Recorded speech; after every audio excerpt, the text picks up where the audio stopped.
So we're in the middle of an interview that Richard Marles did some days ago, but I thought we've got to look at these people and see what their mindset is. You can see the man's deflated. It's kind of out of his reach, really. He is Deputy Prime Minister and Defence Minister, so he's got some clout, but unfortunately they're not looking at the fact that Islam's been going for millenniums, okay? Before Muhammad and all that, right? It's just an Arabian form of opposition birthed out of a son of Abraham by the name of Ishmael, who was brought into the world by a servant. Abraham's wife Sarai decided that Abraham should sleep with the maidservant, and she brought into the world Ishmael, and it's from that lineage that this spirit continues. The Australian government hasn't got a clue about, being only 200 odd years old, how deep, how severe and how strong this is. No idea at all. They're talking about division and divide. No. The Quran wants, and they'll do it slowly but surely, Islam to conquer. Right? They want to conquer. And until they see it this way, we're just going to watch these people tripping and stumbling and trying to work out a way to predict where the next terrorist attack's going to come, because the next terror attack is going to come. It's just a matter of where and when. And unless there's some kind of miracle intelligence, no one will know. Yeah, but the problem is, Minister, you said this after October 7. Anthony Albanese said this after October 7, yet here we are now trying to make sense of the worst massacre in Australian history since Port Arthur. So, I mean, have you failed to act on it? And this after Mike Burgess warned in February that anti-Semitism was the biggest threat facing Australia right now. That was months ago. Well, I come back to what I said, Pete. You know, we have taken steps, and I've gone through those, but I'm not here saying that the work is done. Far from it. It needs to continue to be done. Okay. And this is stamping out anti-Semitism is not going to happen in a week or a month. It is going to take a long time. The problem that they've got is anti-Semitism, or however they want to describe it, be it the German version or the Islamic version and the many other versions that there are, because there's multiple versions of anti-Semitism, and this is where they're hiding under the covers. They don't want to call Islamic Jihadism the specific problem here.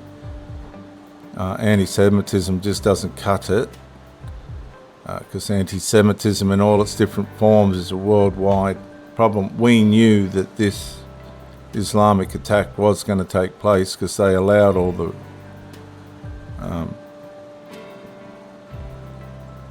protests and everything else to happen without any resistance. As a matter of fact, we've got to understand that there's people in our court system that are not right in the mind either, because the police and the New South Wales government tried to stop a couple of these massive protests on the Harbour Bridge and elsewhere, and the High Court allowed it. So there's people in our court system, I'm sorry to say, that aren't people you really want to rely on too much either, because they've contributed to this as well. Let's not forget they were the ones that gave permission for a lot of this pro-Palestinian activity to take place over the last 2 years. It goes right through the justice system and everywhere. We're not safe as Australians. We're relatively safe, but we're not safe. I say to my partner, when you go out, just keep an eye out on what's going around you. I mean, you could be sitting on a train carriage and the next thing it's blown to bits. How are you going to know? You're not going to know. You're just going to get blown to bits, right? This is how it works. They haven't got an answer. They're not going to name the problem. They're just not. So how are they going to fix it? It's been going on for millenniums. The country's only 200 years old and they've already started the micro-incremental takeover. They don't care about division and all that. They don't care about that. They're divided from the start, the Muslims. Don't worry, there's a line drawn in the sand about who's Muslim and who's not. Right? That's you go to a Muslim country as a Christian or whatever and see how well you integrate. You ain't going there. You'll be warned not to go there. Right? Where we are a very kind and welcoming and united country. Right? But to underestimate the motive and purpose of Islam is completely dangerous and ignorant on behalf of this weak Australian government and all the Australian parts of the government. They've just, if they allow this to fester, which by the look of it they're going to, this is just one of what is going to be many events. There's rapes going on behind the scenes, there's murders, there's shootings and all the rest of it. And it's all related to a lot of this. But no, they've got no clue. I'll be honest. From what I'm seeing, they've just got no clue. But it is a project that all of us, and clearly government leads this, but it's a project that all of us must be embarked on to stamp out the scourge of anti-Semitism. And to also understand that, you know, to express one's culture, to celebrate it, is the most Australian thing that any of us can do. Well, that's a fair comment, and they're putting the onus on us to try and stamp out anti-Semitism. Well, I'll tell you right now, I have spoken to my Muslim friends who I respect, right, and am inquisitive about. I want to learn more about their mindsets. They're very intelligent, highly intelligent men, and they're good workers. They seem to have they know how to run businesses. But I'm not going down to the mosque. I'm not going to the mosque and going to ask them to stop anti-Semitism. That's these people's jobs, but they won't do it either. They're not going to go down the mosques and ask these people to, if you don't stop these terrorism attacks and change your narrative, your scriptural narrative, which they can't. This is the problem. They can't and they won't. They're not going to go down the mosques and confront the issue, which means the issue won't be solved. They are laughing at us. Right? They're laughing at us, just waiting for the next person to pop. Right? 'Cause it's only numbers and amount of time before the next terrorism attack takes place. They're laughing at us. Don't worry, they're conscious about what they're doing. Right? You'll get the politicians saying, forget about anger. Well, if you can confront this issue and sort it out down at the local mosque calmly and without being killed or punched or maybe even maimed or whatever, then good luck to you if you can do that. But you won't be doing it. And sadly, the only way you can stop it is like what Israel does, and that's eliminate it, because it doesn't stop. And every community needs to know that they can do that without fear and with a sense of joy. Now, we need to be doing everything in our power to ensure that that right is felt by the Jewish community. And we will continue to implement the Siegel report and to Hang on, he just lied. They haven't implemented any part of the Siegel report. They need to begin to implement the Siegel report. Steps to stamp out anti-Semitism, and it is fundamentally important. Now, the part where he's missed it there is, again, the word anti-Semitism isn't specific enough. The root problem is Islam. But they're not going to say it. I don't know why they're not going to say it. I mean, if that's the problem, just fix it. Go down the mosques and warn them, any more of this, and we're going to start putting you back on planes. But they've allowed so much, 1,550 a day, every day, for years. There's nowhere for them to live. They've ruined housing for us that are here already. I'm lucky. I worked hard and I've got my roof over my head. I've had it there since I was 18. But there's, you know, I've in the last 3 years, I've seen the ethnicity in my city change overnight, completely change, to mostly foreigners. And we got these people to thank for it. ASIO was aware of Sajid and Naveed Akram. Why were they allowed back into the country after visiting the Philippines, a known extremist hotspot? Was there an intelligence failure there? No. I'll tell you why. They brought back the ISIS brides. They done this just 2 months ago or something. They, behind everybody's back, attempted to bring in women that go and facilitate these terrorists, have their children and all the rest of it, and then decide maybe the blokes get killed or whatever in their terrorism acts overseas, and then they decide to come back to Australia and bring their poison back here. The government snuck them in. They've snuck in 3,000 people straight out of Palestine. No, unvetted. No, there's no mistakes or they've missed something or anything like that. It's deliberate, completely deliberate. Well, look, it's obviously difficult for me to speculate on it, and I shouldn't speculate on it. The important point to make here is this. There is a thorough investigation which is going on in relation to this case, but all the questions that you've raised. And, you know, the questions you're raising are very reasonable. But there is a thorough investigation which is going on in respect of that, and there will be reviewing processes in the context of intelligence, in the context of policing, right across the board, to make sure that we learn every lesson that can be learnt here, that we understand exactly what has happened here, which led to a situation where you had 2 terrorists on that bridge on Sunday night.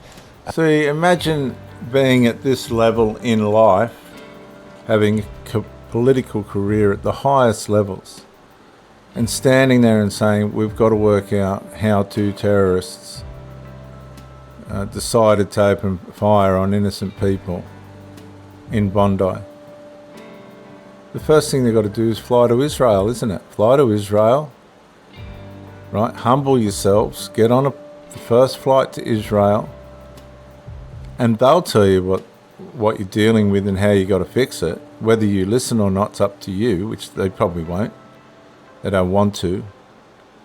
They honestly, we haven't got the balls to confront Islam, right? We just haven't got the balls to confront it.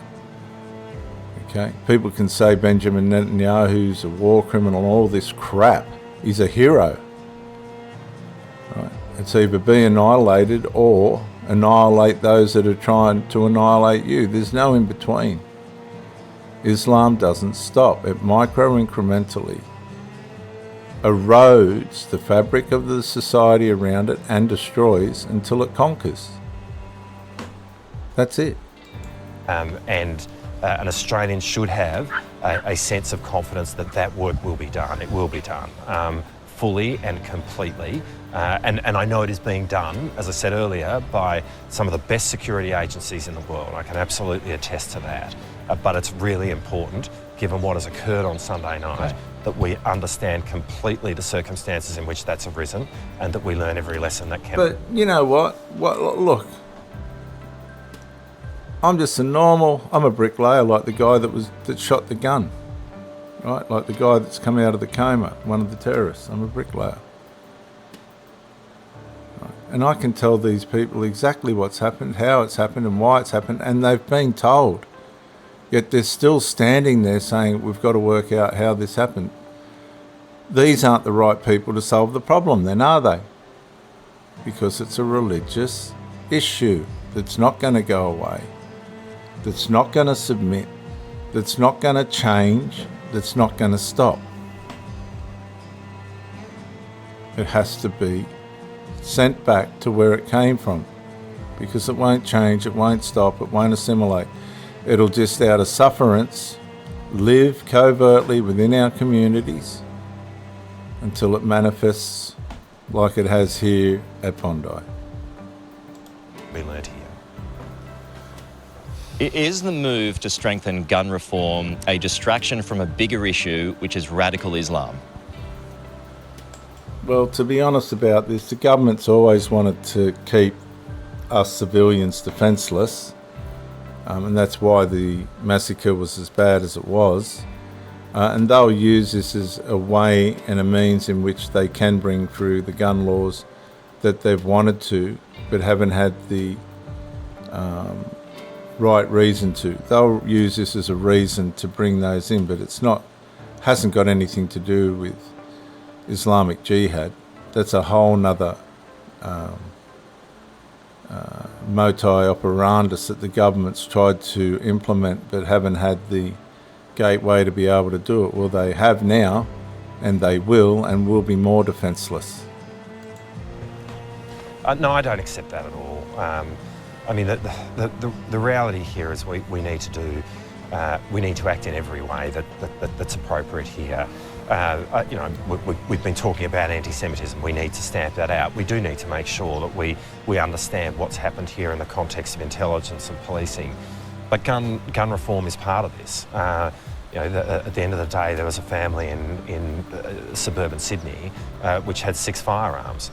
I don't really understand how that can be the case, and that's why we need to be strengthening gun laws as well. It is part of it. It is not the totality of it, but it is an important step, and we will take that step as we will take every other. Because why? Because if extremists want to kill, won't they do so anyway, gun or not? But Pete, yes, they will. I'm sure you're obviously not making that argument to its fullest extent. We do have tough gun laws in Australia relative to the rest of the world, and what opportunity people have in terms of what weapons they can. The gun laws didn't make any difference because it's not the gun laws. It's the modus operandus of Islamic Jihadism and its manifestation.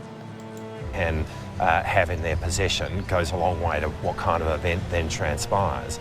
I think we are the beneficiary of gun reforms that were done in the past, including under the Howard government, and that's been really important. Gun laws can be toughened.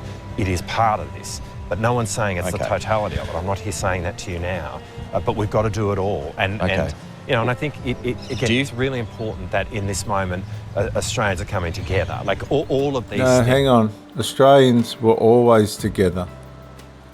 That's just rubbish. Australians have always been together. We've just watched the Jewish community in our country be massacred. Australians are together. That's the spirit of this country. We're not divided. We're not causing division. We're peaceful people. Right? We don't need to divide and conquer our own country. Islam needs to do that, not us. And see the psychology behind these politicians saying we need to be united proposes that we're not. But we are. We live with every nationality that you can think of from around the world. But the standard, let's put a shrimp on the barbie Australian, is watching this and going, you've imported all this trouble. You've imported it. Right? It's been imported. Matter. Do you feel like there needs to be, and should there be, a greater emphasis on hate speech from Muslim clerics in the western part of Sydney? I think, as I said earlier, what we've done is criminalise more forms of hate speech, and we criminalise the Nazi salute. Obviously, that. Well, they haven't yet. They're trying to get it all through. They have the Nazi salute, but that's another. See, that's another form of anti-Semitism. The Nazi side of it. We're trying to deal with the Islamic Jihadism side of it. That's in its own context, but we need to be looking at all of this, and it is really important that we have. So should there be a greater emphasis on this hate speech from Muslim clerics then? What? Well, the man, see, they just can't. It's the cognitive dissonance that runs through the Labor Party relative to their woke pro-Palestinian ideology. You can see the man's completely jammed up now. He's jammed. Every politician that's gotten to this point cannot cross the threshold. I don't want to... Here we go. We'll go through all of this. So the mask just slipped. Another politician's mask just slipped, and he can't be trusted. Size that we have done more in terms of criminalising hate speech than we have seen from any other government. But we need to look at all of this, and we need to make sure that we've got the right laws in place, and that we are doing everything we can to keep safe the vibrant multicultural society that we have. So, James Patterson, the Shadow Finance Minister, he has warned this morning that the Al Medina Islamic Centre needs to be shut down. He said he's been asking about this for years. Should it be shut down? Now, this Islamic Centre is a RITA, and I'm going to show you what that is. What is a RITA? RITA is a widely recognised English word, so it depends on the context. Here are the most common possibilities. It can be a name. Okay, it hasn't given us the right result. A lot of this stuff can be squashed by AI. Hang on. Okay, so the word's rabat. Rabat. You're probably thinking of Rabat. That fits perfectly. Rabat. A rabat is an Islamic fort or fortified monastery, right? Or mosque, especially in early Islamic history. It was often built on frontier areas. That's areas where the Islamic jihadism conquering cause was setting up or set up in the process of taking over or conquering. Used by soldiers who defended Islamic lands and took over the lands of enemies or peoples that they wanted to overtake. It's also a place of worship, study and discipline, right? Combined military and religious roles. Now, James Patterson knows that the place that they're talking about at the moment is a rabbit, right? It's a rabbit. A rabbit, it's a fort plus religious centre, so it combines military education and training with religious understanding and knowledge. All right, it's a frontier fort with the religious purpose that supports military outworkings. That's the word, rabat. Okay, are you doing your homework on Islam? I hope so. Let's just say that bit again. So, James Patterson, the Shadow Finance Minister, he has warned this morning that the Al Medina Islamic Centre needs to be shut down. He said he's been asking about this for years. Should it be shut down? Look, I'm not going to go into specifics of that kind. I think what we need to be doing right now is to they're doing the work of protecting our vibrant, accepting, diverse, multicultural society. And we've done more work on that previously, but we need to be ensuring that the laws that we have in place are there and can continue to do that work. And we'll be looking at all of that as we have been and as you have seen us act. But what's really important is that we take the time to get this right, and that we do everything in our power to make sure that we are stamping out all forms of bigotry, obviously, but that we are stamping out the scourge of anti-Semitism. Which in this case is radical Islamic jihadism. They all need to get on the next plane to Israel, humble themselves, and understand what the purpose and the goals of Islam ultimately are. I'm out, viewers.